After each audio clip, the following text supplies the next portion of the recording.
ልናገር አንድ ቃል አይከፋችሁም? የሚፈርስ የሚበሰብስ የባሰም ልናገር ነው። የሚተላ የባሰም ልናገር ነው። የሚሸት የሰው ልጅ ምን ያኮራዋል ይላል ሲራክ ነው ያለ። በሶስተኛው ቀን ቀብረው ሲመለሱ የምትለወጥ አይደለም እንዴ ይላል። ምን ያኮራል? ቁም ነገር አይደለም ኩራታችን። ዕውቀቱን ስንኮራበት ምን ትፍከ ዘይነሳ አይቀም ካልህ ተምረህ እኮ ነው። የበላይ መምህር እኮ አለብህ፣ አስተምሮሃል እኮ። እንዲያውም ቅዱስ ባስልዮስ እንኳን ዘቂሳርያማ ሲናገር ምንም ሊቅ ብትሆን የፊደሉ መምህር ይበልጣል። ፊደል አስተምሮሃል። ፊደልን ያላወቅበት ጊዜ ነበር። ስለዚህ የፊደል መምህር ይበልጣል። ምን ያመጻድቃል? ብትማር ዕውቀቱ ተጭኖብህ፣ ሰው እንደ ሜሞሪ እኮ ነው። መምህር ጭኖብህ ነው ያወቅከው። መልከኛ ብትሆን መልክህን አፍንጫህን አልሰራው እግዚአብሔር ነው የሰራ እንጂ። ምን ያኮራል?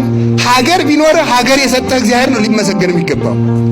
ኃይል ቢኖርህ ኃይል የሰጠህ እግዚአብሔር ነው የሚመሰገነው። ብትሰጥ እግዚአብሔር የሰጠህን ነው። ብትናገር እግዚአብሔር ያናገረህን ነው። ምን ቁም ነገር አለው የሰው ልጅ? እኛ እንዲህ ያለ እየኮራን ነው መኖር ያቃተን፣ ከሰው ጋር መኖር ያቃተን። ባልና ሚስት መኖር ያቃታቸው እኔ እሷም የራሷን ቅብስና ግን የነ ገሌ ዘር የነ ደጃዝማች ገሌ ዘር አያቴ ቄስ ነበሩ። አያትሽ ነው ቄስ እንጂ አንቺ ቄስ አይደለሽም። አያቴ ቄስ ነበሩ፣ አጎቴ የመርጌታ ናቸው። ምንም ቁም ነገር የለው። አንተ ምንድነህ ነው ቁም ነገሩ? እንደነ አያቴ ግብረ ሰላም ሲያበሉ ግሩም ነበር። አንተ ግን እየሰረክ ትበላለህ።